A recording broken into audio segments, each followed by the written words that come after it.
Hello, my name is Don Hubert, and I'm very pleased to be able to provide a presentation for you today on fiscal systems in the extractive sector and their implications for government revenue. For the past 5 years, I've run a company called Resources for Development Consulting. The company exists to pursue one simple purpose: to assist citizens in resource-rich developing countries to secure a fair share of their natural resource wealth. While the objective may be simple, the challenges of achieving it are profound. We believe there are 3 main barriers to achieving this objective. First, there is a profound imbalance in expertise between the lawyers and accountants who represent multinational resource companies and the government officials that represent the interests of their citizens.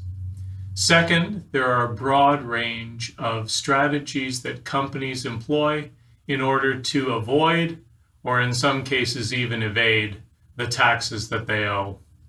And third, there is the problem of corruption, the risk that government officials might misuse their public positions for private gain.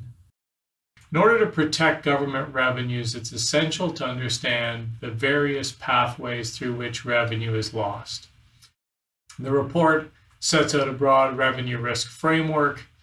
It explains the main pathways to revenue loss, and it provides a series of real-world case studies in order to illustrate how these pathways are used in practice. It's common for fiscal regimes to look good in theory. Analyses like those described above often create expectations that a project will generate large revenues for the government and that the split between company and government will be appropriate. Unfortunately, it's also common for actual government receipts to fall far short of expectations. This is sometimes the result of production shortfalls or falls in commodity prices. In other cases, however, it's the result of company actions to minimize or avoid taxation. It is important, therefore, to consider the various pathways to revenue loss within a comprehensive risk assessment framework. My approach to these issues is set out in the report Many Ways to Lose $1 Billion. The broad framework is shown on page 10, and the rest of the publication describes each area of revenue risk in detail. In the next few minutes, I will try to provide a quick overview of the framework.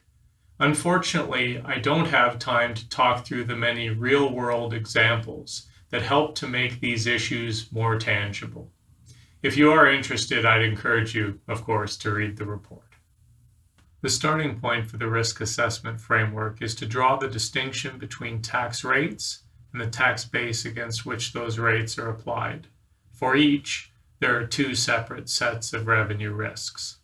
Tax rates are normally set out in national legislation or in project-specific contracts. Significant government revenues can be lost due to tax reductions or exemptions. In some cases, these are strategic incentives specifically designed to increase inward investment. But in other cases, tax breaks are offered without much consideration for the revenue implications or are secured through corruption and bribery. The second set of risks is related to the practice known as treaty shopping.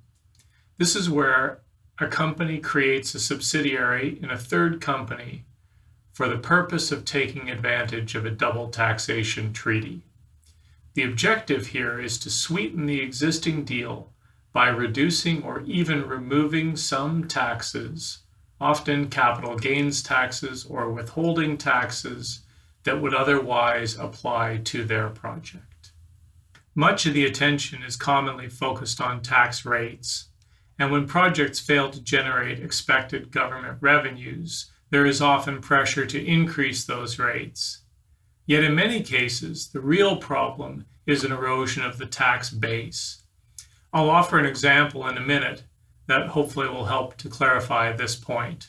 Coming back to the table, broadly speaking, there are 2 different ways that the tax base can be eroded. First, companies can underreport the actual amount of revenue generated by the project.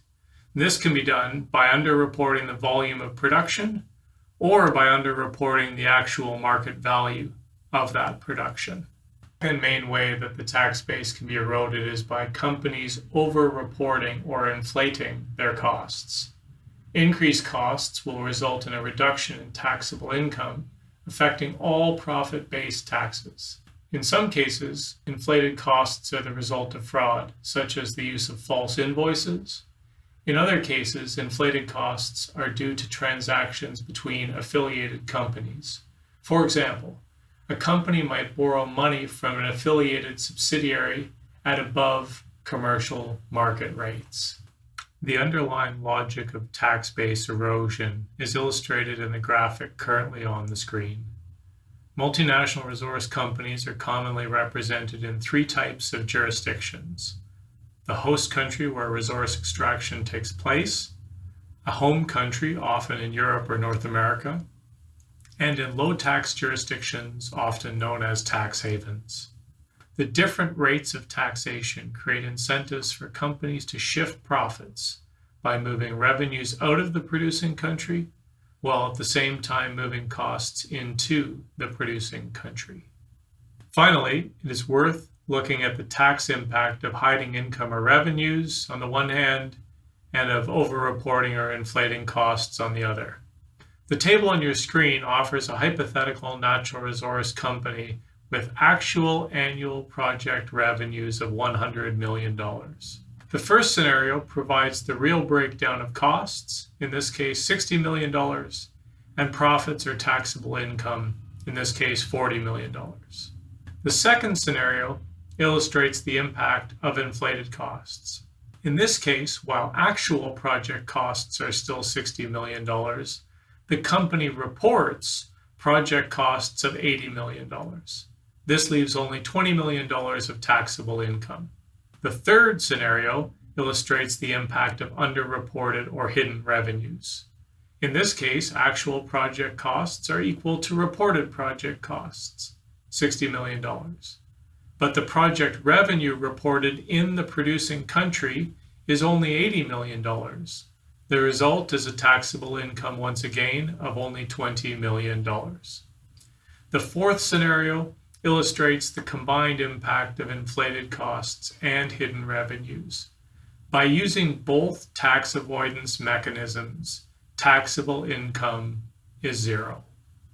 These are the ways in which profitable projects can ultimately avoid paying any profit-based taxes at all. Unfortunately, governments commonly fail to secure a fair share of their natural resource wealth. In many cases, this is because they are unable to stop companies from avoiding or evading their taxes. I once asked a renowned oil and gas lawyer about this problem. He replied that companies in joint ventures face exactly the same challenges. $1 more for one company means $1 less for the other. So how do they deal with it? They know the 50 loopholes that exist, and they audit each other. And how about governments? He replied, in most cases, they're not aware of the loopholes, and in most cases, they don't make use of their rights to audit. Risk assessments should be made specific to the country and its legal framework, to the particular commodity, to the nature of the company and its subsidiaries, and finally to the contract that governs the project itself. A good risk assessment begins to level the playing field between the lawyers and accountants working for the multinational resource company and the government officials representing the interests of their citizens. In conclusion, let me highlight some of the key points. First, government revenues are the main benefit from the extractive industries. Second, protecting those revenues requires understanding the fiscal regime.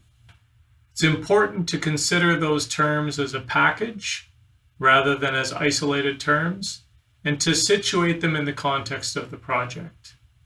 Unfortunately, actual government receipts often fail to meet expectations. This is because there are many different pathways to revenue loss. In seeking to stem those revenue losses, focus both on the tax rates and on the tax base.